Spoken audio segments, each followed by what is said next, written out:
So today we continue our 1D optical waveguide.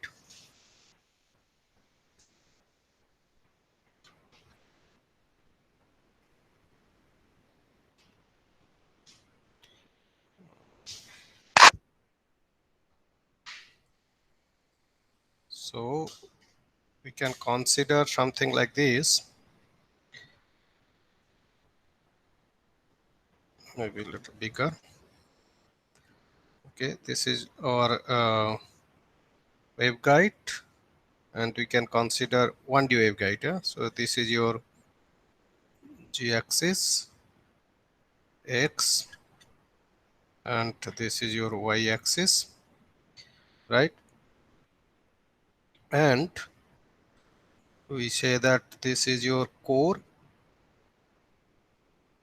and this is your lower cladding,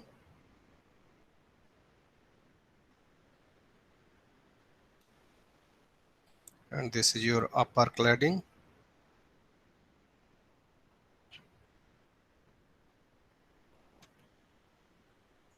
And we can consider this is your refractive index N1, this is N2, this is N3. So typically N1 greater than N2 comma N3 refractive index. And then we do have to consider two different type of waveguides guidance. So wave will be propagating in this direction. This is your propagation direction.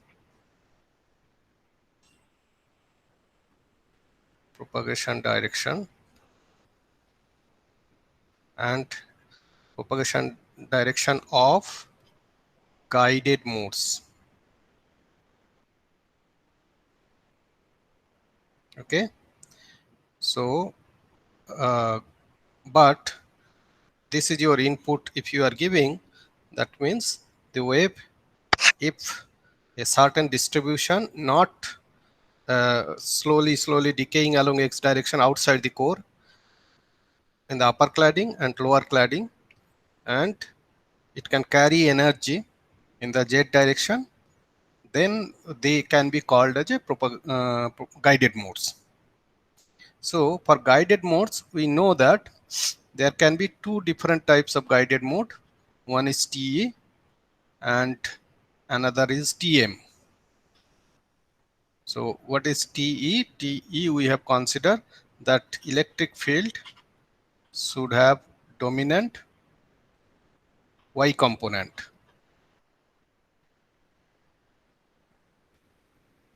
and magnetic field will have that Y component will be missing.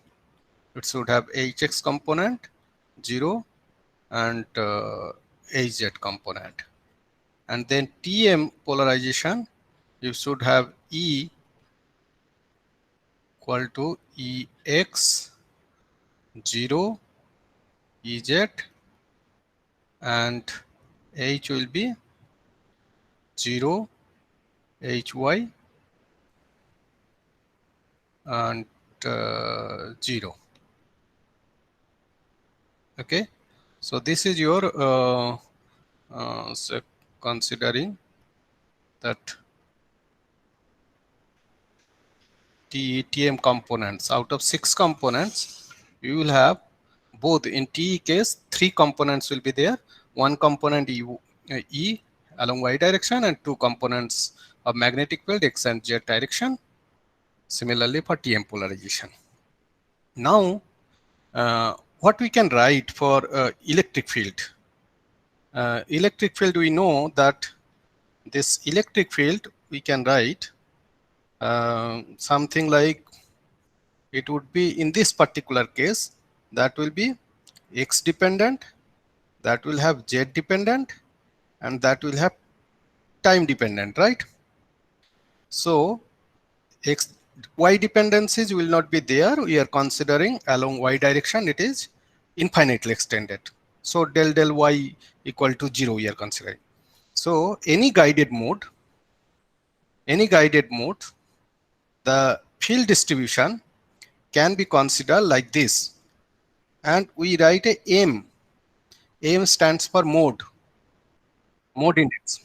Yes. Sir, yeah, here EM of XZD is for the TM mode.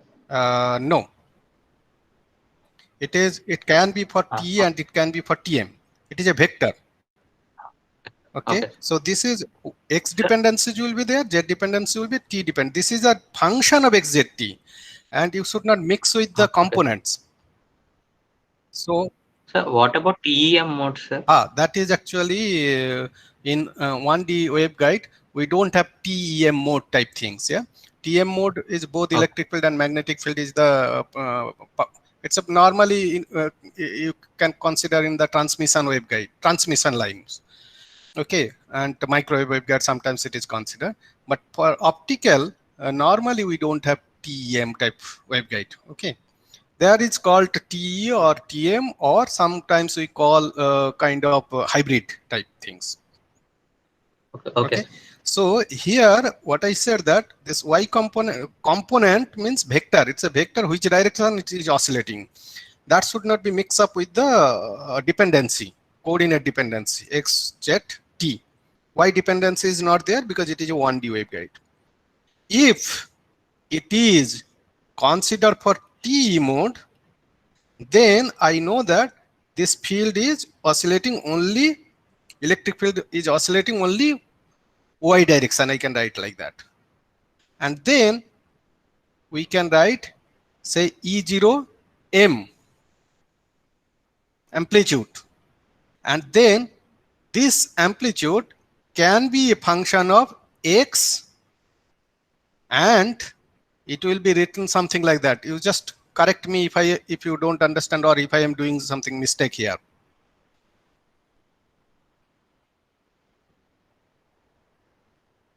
If it is T mode, we can write a guided mode with this type of equation. We can represent any guided mode with this type of representation. Any doubt on this? To represent T mode, we have only Y component. That's why I just put Y component here. And E0M, I just put, you can write, sometimes it is better to write in a little bit different way. I think that would be better for understanding purpose. Let me write like this.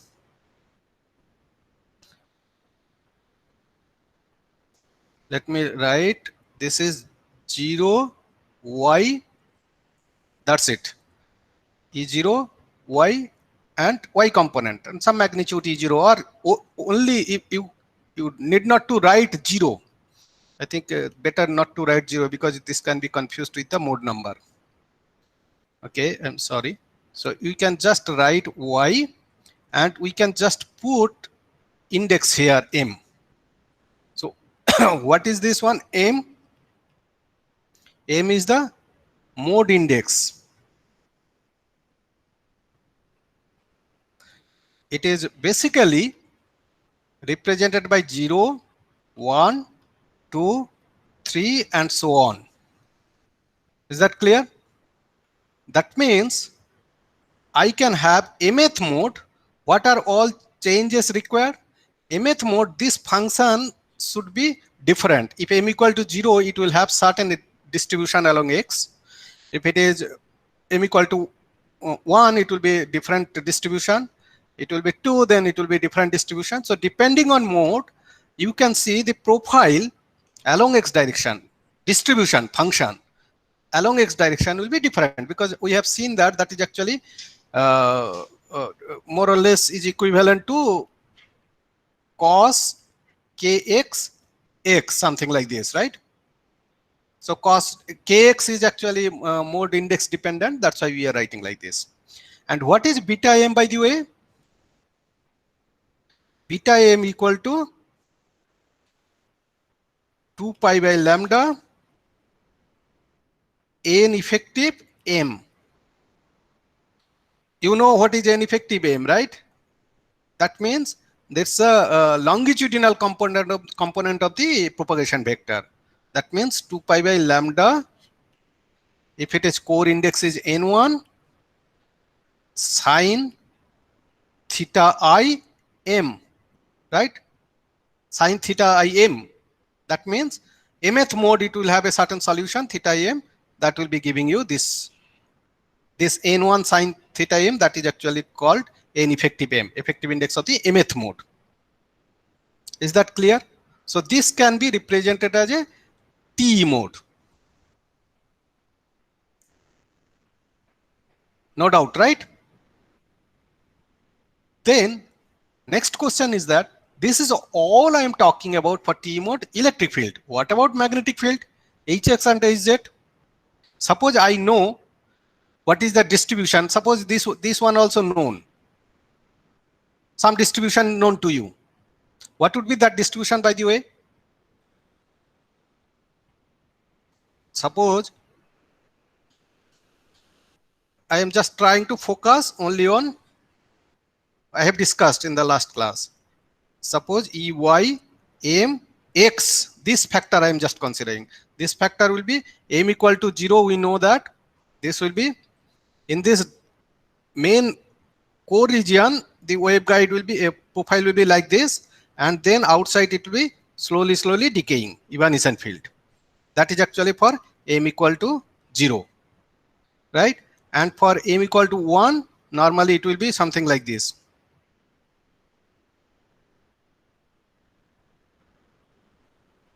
Okay, that is m equal to 1, right? You know what is this?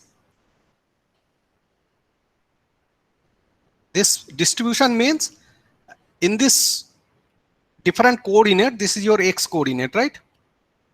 This is your x. Along x direction, electric field strength will be maximum. And here, when I write the profile something like this, that is kind of standing wave, right? So I can write something like this, right?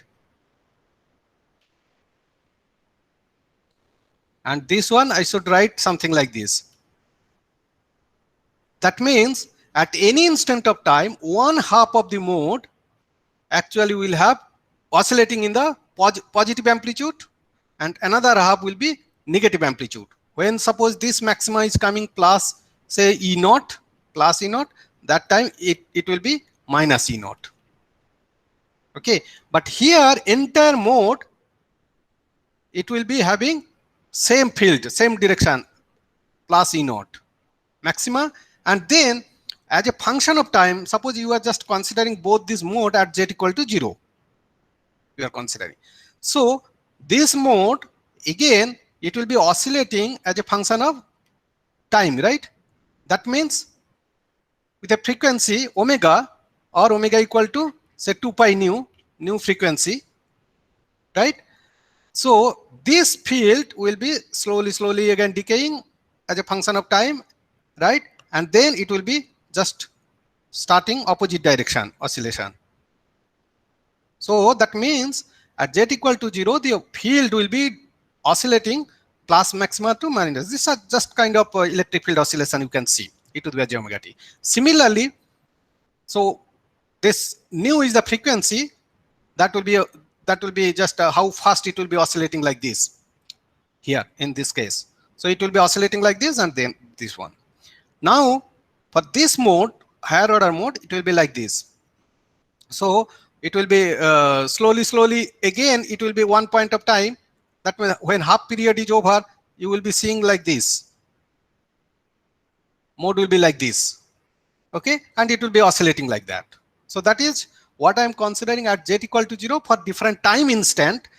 If I try to find what is the field distribution, then I can see like that. But if I just see at any instant of time, suppose this is I am considering z equal to z1, something point, and you have a fundamental mode, m equal to 0 mode looking like this. Okay, now at that particular instant, wave is propagating, right? Wave is propagating like e to the power j omega t minus beta mz. That is the propagation vector. So z equal to z1. So at some point at that particular instant is suppose t naught. I want to see what is the value at z equal to z1, and some other point what is the value, and some other point what is the value, some other point what is the value, exactly same time. Same time, what is the shape of this field fundamental mode at different location? So you can imagine that some location you will be getting something like this. Field is just pi phase shifted.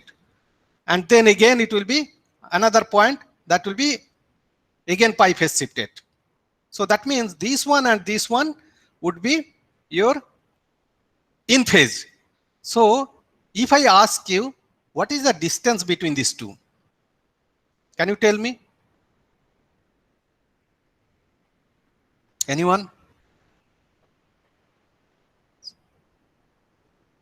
I hope you are understanding. This is a fundamental mode. I am trying to see what is when lambda by 2. Sir, lambda by 2. It is lambda by 2. Lambda, sir. Lambda. Lambda by n effective. Exactly. Same thing. Theta equal to beta into L, sir. 2 by lambda into lambda. Yes, sir, lambda. Yeah, lambda. It's a lambda. Lambda by n effective. Because this phase is oscillating with beta m. Beta m equal to 2 pi by lambda n effective m. So that means it is lambda by n effective m. So for that, it will be just opposite phase. Again, lambda by m, if you see, then you will see that again it will be like that. In between, it is undergoing some pi phase shift and so on. Okay. And for example, if you know that is a T mode, you can you just find if n1, n2, and n3 given, can you really plot what is the complete distribution of the fundamental mode, complete distribution of the first order mode, and complete distribution of the second order mode, and so on, for electric field only? Will you be able to plot? If I ask you, you plot, maybe just as an assignment, I'm just asking whether you will be able to do that. If you can, if you say yes, then just let me know how. How will you be able to do? So far you have learned. You just don't think something out of the class. Whatever we have discussed till today in this course, based on that knowledge, will you be able to sketch?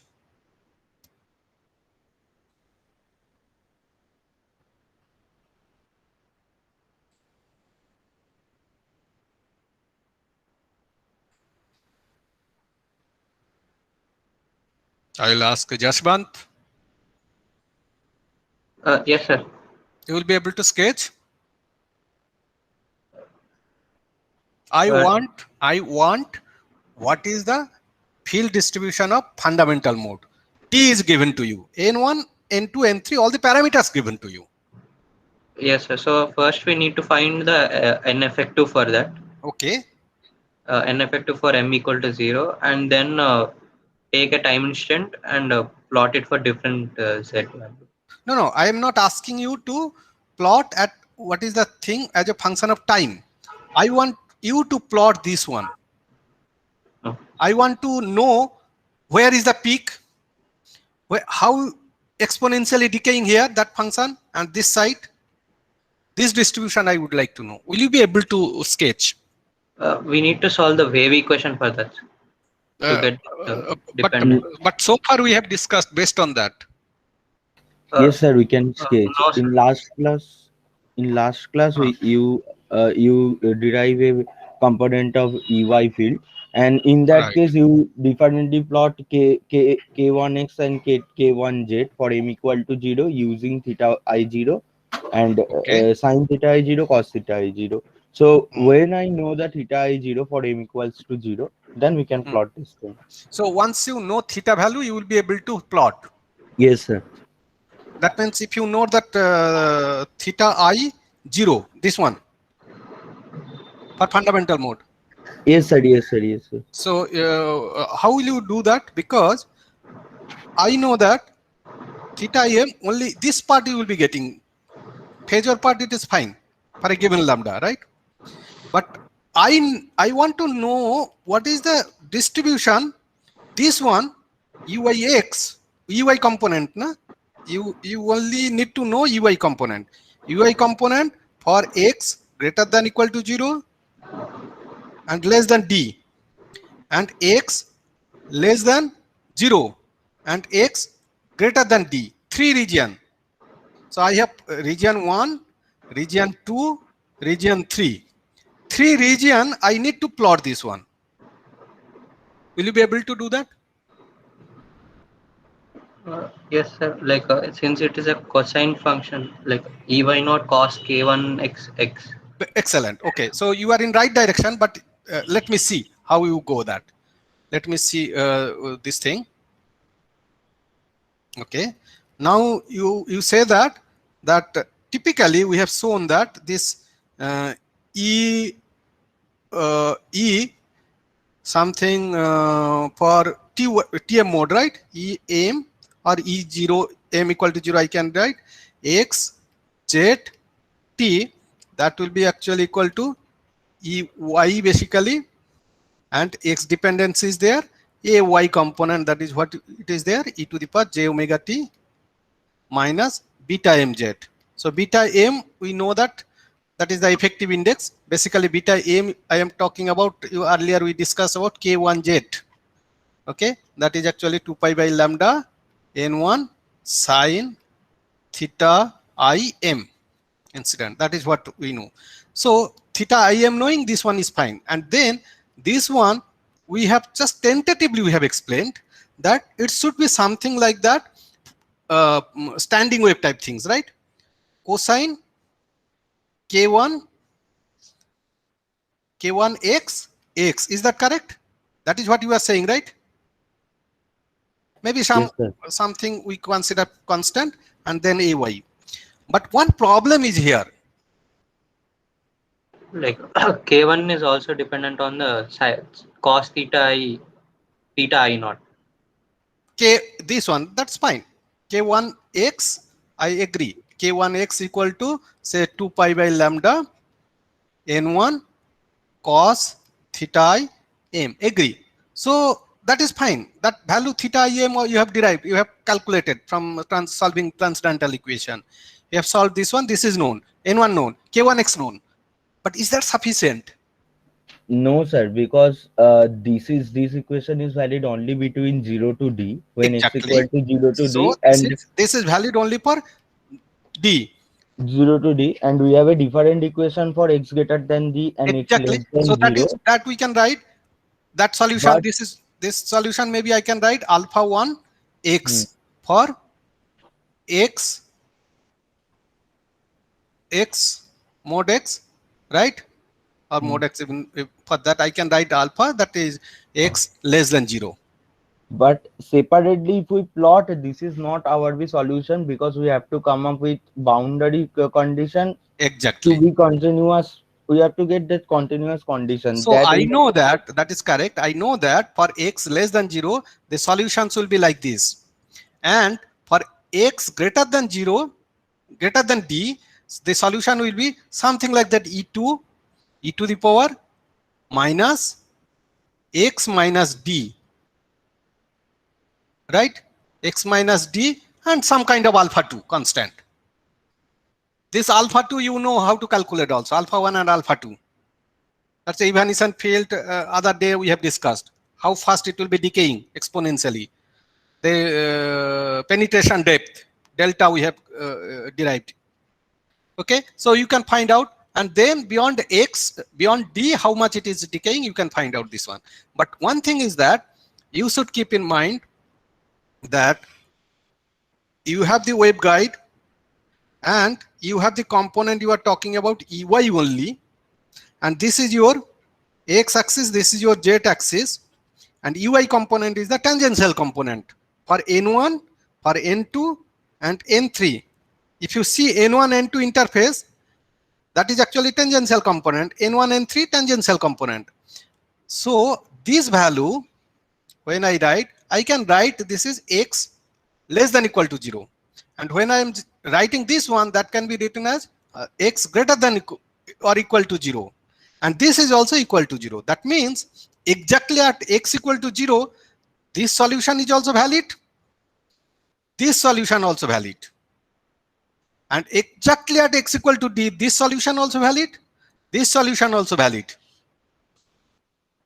So in that boundary condition, I can find out, and then I can get some certain kind of relationship between this E1 naught and E2 naught. And also another thing is that, for example, if you just put x equal to 0, what is the value? Cos k1x should be 1. That means you can say that x equal to 0 here, it is 1, for example. So what about this value will be here? Suppose you are just getting like this one 1, right? And this one somewhere maximum will be there. And again here some value will be there. And then we know that this is how exponentially decaying. But I need to know all these details, particularly integrated optics. It is very, very important, integrated photonics, that how this field distribution decaying, what is the nature of this thing, whether this maxima is closer to upper cladding or closer to lower cladding. So all this information you need to know. Will you be able to solve just directly considering k1x like this? Obviously, if I just try to see it is a normalized condition, I may not be able to write simply like that. Instead of that, I can say that this direction, the value will be something cosine k1x x plus some kind of consider phi. And phi I have considered for phase there. So let me consider some kind of other thing like delta, for example. Delta or gamma or whatever I consider. So let us consider delta. Then I can say that I can set my delta such that delta is another phase I am considering, so that I need not to have exactly x equal to 0 equal to 1. Instead of that, some other value, and such that maximum can be 1. We can get normalized like that. So this type of equation I can use. Instead of simply this one, you can use this one, and in the boundary we have to consider something like this. So that way somehow you can actually calculate, you can estimate UIX for 3 regions, right? Now next question. Sir, can Yeah. you please explain that how you are getting, how it is helpful when you are adding this plus delta? Yeah. So let me see. Go back. Okay. So let me sketch here. So this is my waveguide, for example, right? And I know that this is N1, this is N2, this is N1, and this is N3. And I know that my field will be exponentially decaying like this here and exponentially decaying like this here. And that decay constant, I'll be knowing how from our earlier ray optics picture, right? How fast it will be decaying here. But I know that in between, the solutions will be some cosine or sine function, right? K1x, x. Is that clear? In this region, the solution will be this one, and in this region it is alpha Yes, 1x, and this is e to the power minus alpha 2 x minus d or something like that, right? Yep, I'm writing plus. This is x equal to 0. Is that clear, right? Yes, sir. But again, I am just this thing I am using this exponential thing, considering that this is a x equal to 0 and this is x equal to d. Now, can you tell me what would be the value when x equal to d? 1 How you are considering that? e to the power minus alpha d minus d, so that should be 0. So no, here I have to consider some constant. Okay, this one Okay, E1, yes. this is E2. Because I don't know what is the value here. I don't know what is the value here. Do you know? No, If sir. maximum, you can say if N2 equal to N3, you can say that value here and value here may be same. But if their refractive indices of the upper cladding and lower cladding, they are not identical, they can be different. So I can put E1 and E2 there, that value. Clear? So I am introducing two more constants. So if I just introduce two more this constant, then I need to know what is the value of x equal to 0 here? So x equal to 0 means I should have something like this, E1 cosine K1x like this.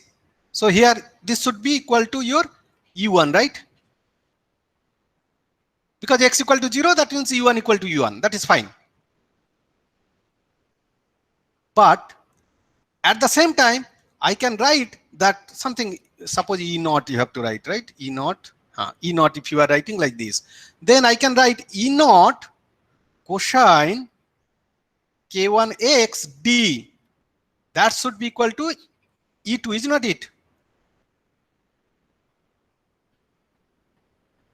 Yes, sir. So depending on that, actually the relationship of E2 and E0, you can find their relationship. But I need to know cosine where it will be maximum. The cosine function is clear. I know this is some value, here will be E1 and here will be E2. But somewhere it will be maximum, right? If it is fundamental mode I am considering. Where? That one will be here, here, or here. How to know that? Will that be a maximum in the center? What do you think? What is your idea? Suppose your relationship is this one, N1 greater than N2 greater than N3. So can you tell me, at least qualitatively, can you tell me where will be the maximum value? Suppose I am evaluating fundamental mode only. Will it be closer to upper interface or will it be closer to lower interface?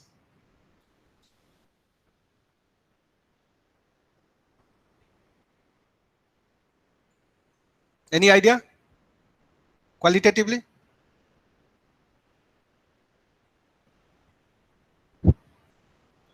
I think lower, sir, because N2 is higher than N3. So the energy tends to stay inside higher dielectrics. Yes, that's a good, very intelligent answer. What it says that N3 is higher, right? Sorry, N2 is higher compared to N3. Normally, you know, higher the refractive index, light is more confined in that higher refractive index region. So here, since N2 is higher than N3, the tendency will be that mode will be closer to that, it will be tended towards the higher refractive index regions, this side here. But at the same time, if you see, suppose what is the contrast? N1 and N2 contrast and N1 and N3 contrast.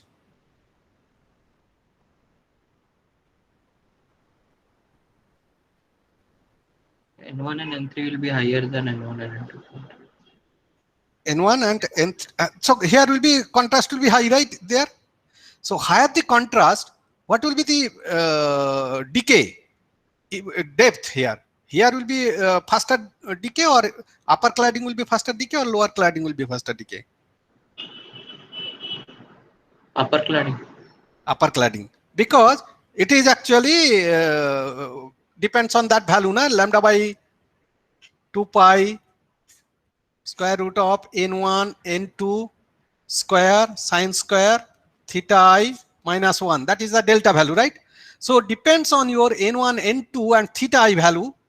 Okay, so you will find that how fast it will be going. So where contrast is high, their decay will be fast. That means your field evanescent tail will be lower, but here evanescent tail will be extended.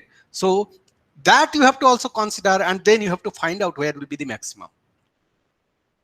So that means if it is a perfect mirror like this, if it is a perfect mirror and upon reflection you don't have any phase change, then you know that your standing wave will be exactly in the middle.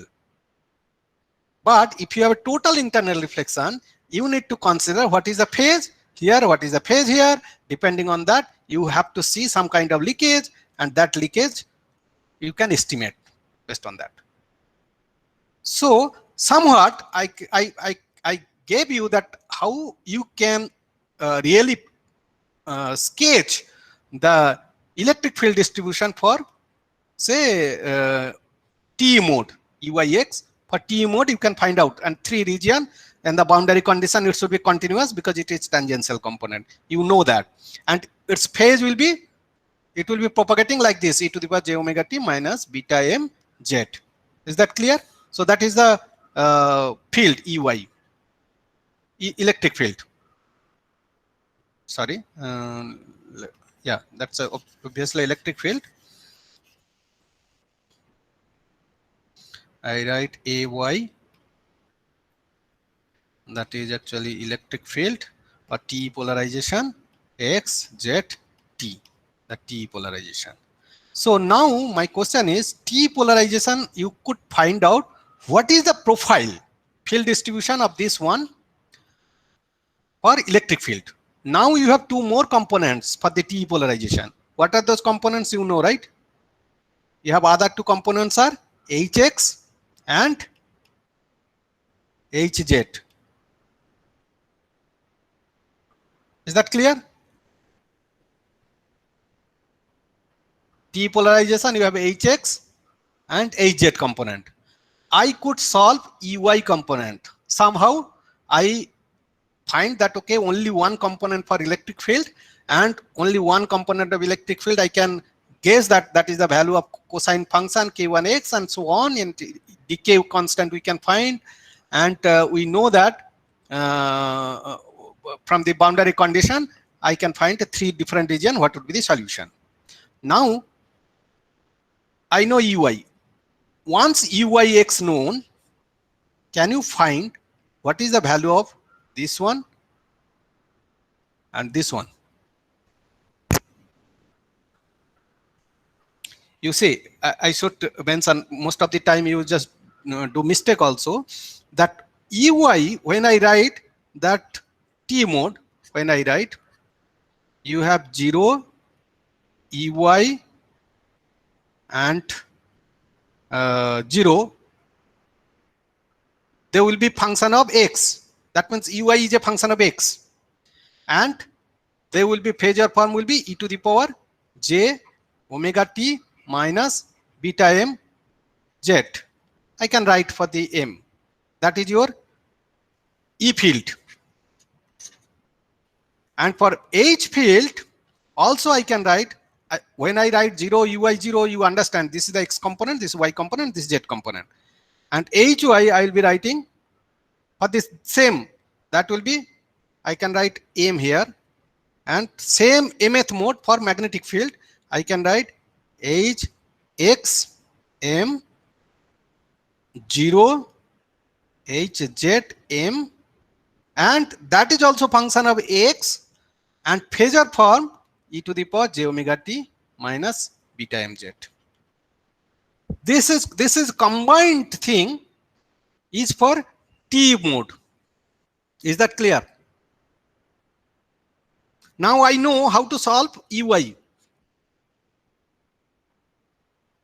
The one important part you should remember that all these components, electric field component, that is a function of x, and magnetic field component, x component, z component, that is also function of x.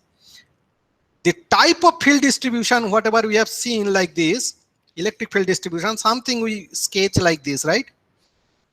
Does not mean your Hx and Hz will be also bearing same profile. It can have different profile. You know why? Anyone can tell? If I have, this is given Eyx for 0th mode, for example. Now I want to find out Hx 0 x and Hy for theta I equal to 0, na? That's a m equal to 0 y. What would be the value? Will you be able to find that? Field profile will be same or different? Sir, Hy won't be there for T. Sorry, that's correct. That's z. That's z, correct.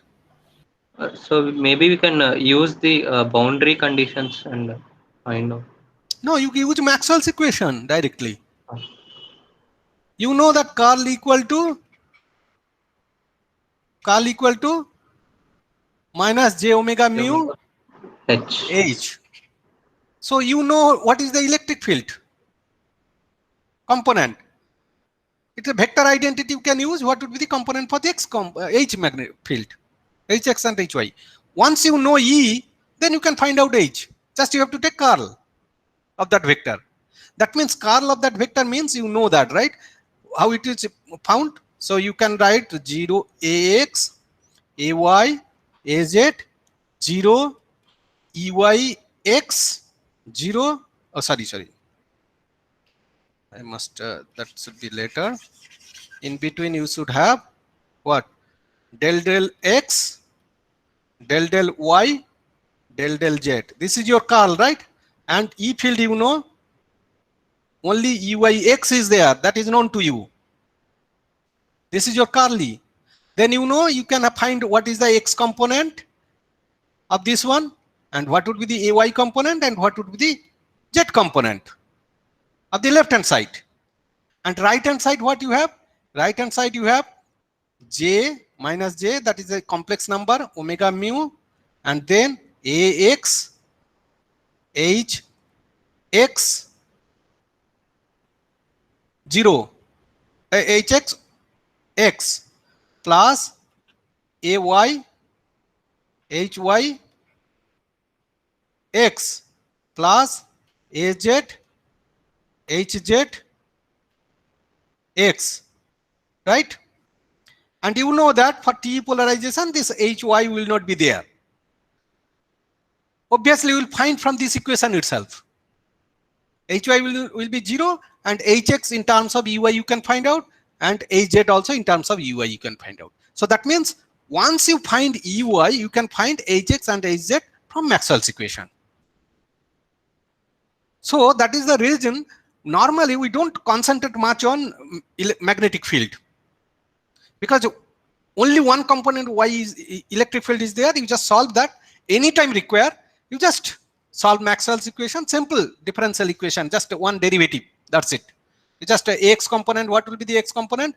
This one will be 0 minus this one del Z, because this is Z dependencies. Whatever value will come, that you have to put down.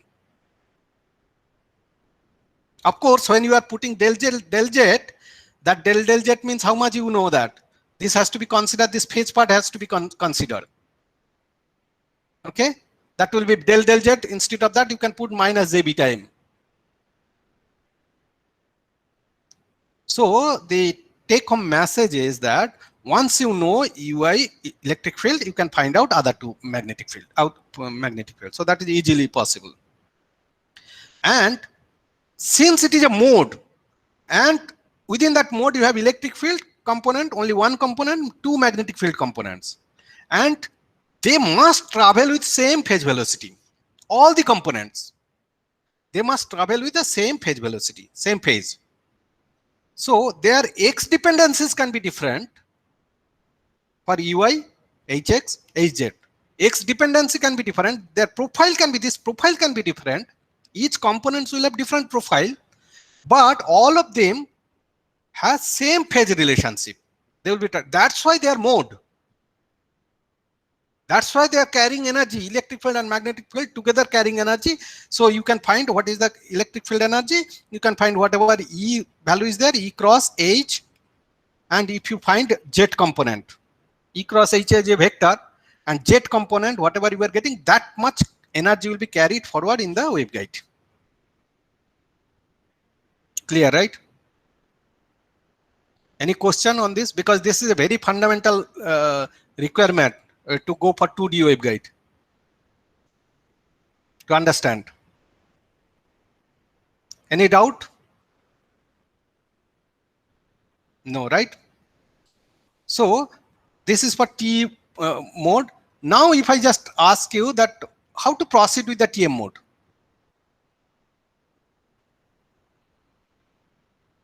So for TM mode, again you have this one. Same way you should proceed, N1, N2, N3. And for TM mode, you know that thing is electric field will have, what is the component? EX component will be there, Y component will be missing, Z component will be there, and these two components also will be function of X, and it will have e to the power j omega t minus beta mz. Obviously, this beta m will be, this is for beta m tm. Whatever solution you get for beta m for T polarization, for Tm polarization you will be getting different, because there will be theta I m for Te and theta I m for Tm, because their total internal reflection when they are taking place, their phi values, the phase difference in the interface are different for two polarizations. So their theta solutions will be different. Their theta solutions different means their beta will be different. So Tm polarization you will have also similar type of thing, but they are different solution x, y, z. And then magnetic field will be, you will have 0, hy, 0 and x dependent and e to the power j omega t minus beta mz, that is, sorry, beta mz. Okay. So that means, again, the phase part will be same for electric field and magnetic field, but ex component, ez component, that is also x function and this is also x function, but their relationship, how that will be actually varying, again you can find through Maxwell's equations. But for the boundary condition, at least instead of earlier uy, you can solve here hy. Hy you can consider it's a function of x, something hyx and e to the power j omega t. You can solve from the boundary condition beta mz. Once you know this one, because this is only one component is there, it is easy to solve, and that is actually tangential component because it is x, this is z, this is x, and y component is a tangential component. You know tangential component are continuous. So I can find whatever the field here, whatever the field here for magnetic field, and how it will be varying here I can find. And once you find that, you can find ex and ez also, how it is varying as a function of x, and they can be considered as a mode. So now we know that you have to set, you consider, let me just try refresh it. First of all, you have to consider Te or Tm first. Okay, and then second, you have to, once you decide whether you are going for T or Tm, then you find your theta Im. Next step. Then once you are finding theta Im, then you just solve either Ey or Hy. X dependencies. So once you know that depending on the T or Tm, okay. So you are either you are solving for theta Im Tm or theta Im Tm. And Sir, then go ahead. how do we know the mode propagating is TE or TM? Like, how do we find that out? That's a good point. That I will come to later. I said that Okay. if that depends on what is your initial condition, what is your source, how you are coupling your light. Depending on that, you can excite either TE mode or TM mode. Okay, these are the feasible solutions available in front of you. So it is something like that. Suppose you are walking in a road, and at a junction you have two paths. One maybe narrower path and another is wider path, right? So now it is that moment, what is your decision? Depending on that, you are going through a narrower path or a broader path, or one is going to east, another going to west, or something like that. So this is also TE and TM. There are two eigen solutions available, mathematically available, that can support by your system. Now you have to, whenever you are using that structure for your guiding electromagnetic wave, so you have to choose, you have to choose your source so that you can use either T or Tm or both. Both can be simultaneously also possible. Again, if you are choosing only for T, you can have an option to choose only for fundamental mode, or only for first order mode, or only for second order mode, or all of them. Similarly, you are considering Tm, this can be Tm0, Tm1, Tm2, and so on, or maybe all of them. So that depends on your input. I have all the possible solutions are there, but it does not mean that all the solutions will be need to be simultaneously present. They are independent. They are actually, we'll discuss that a little bit later. They are actually orthogonal. They are independent.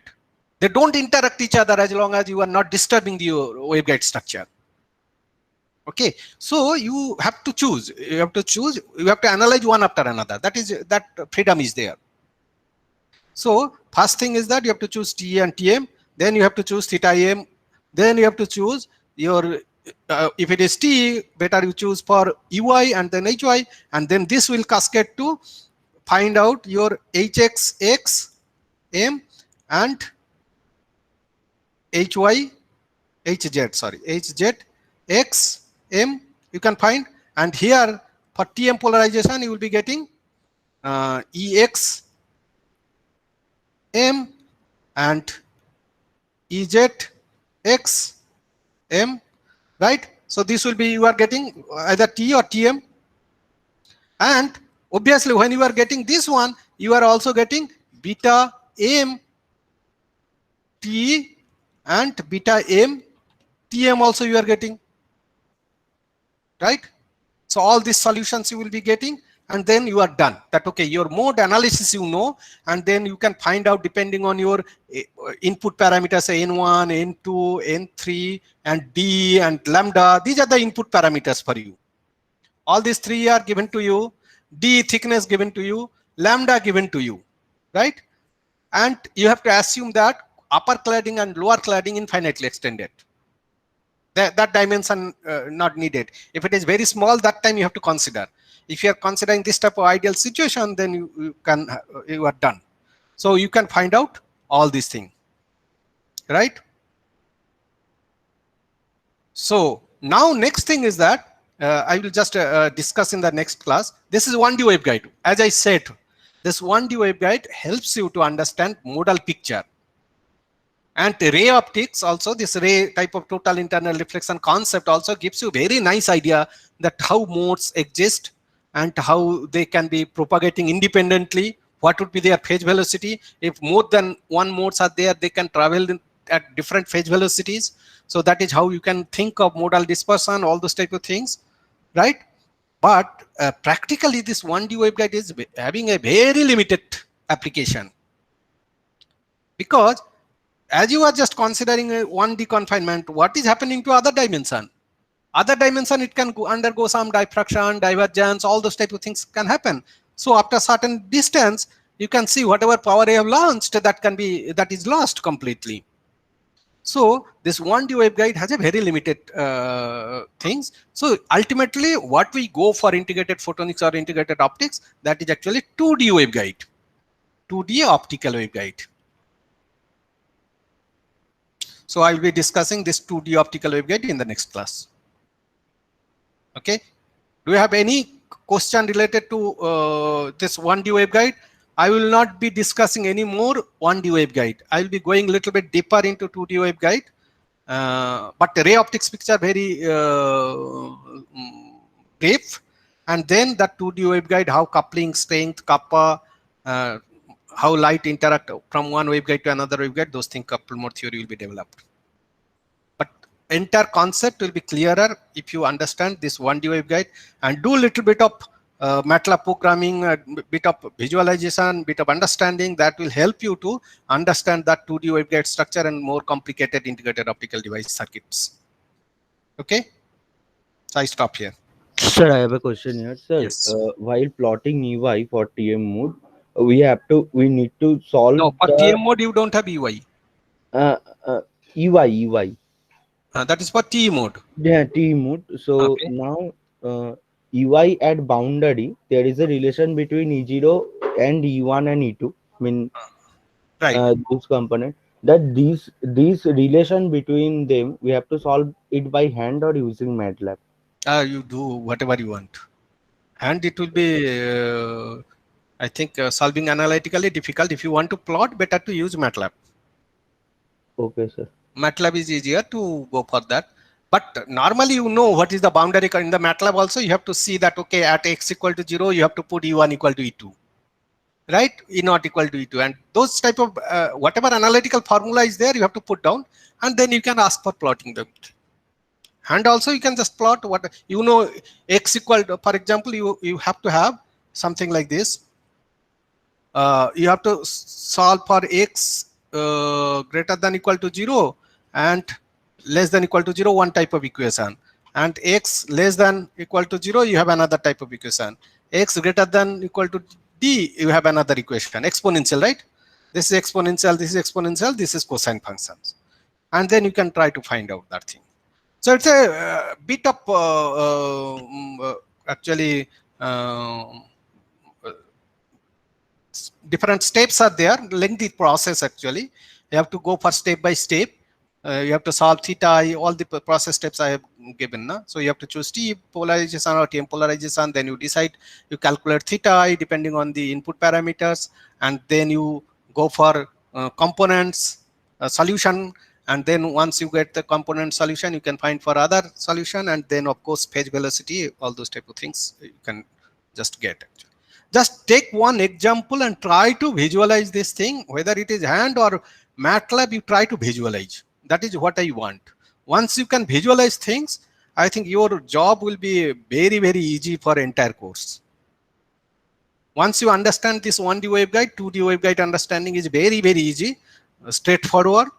Though 1D waveguide is not so, as I said, that it is not so useful in practical life, but it gives you insight, understanding, so that you can go for understanding 2D waveguide as well as coupled waveguide structure or integrated optics. Is that clear? Yeah. Yes, sir. Okay. Fine. Thank you, sir. Yep. Thank you, sir.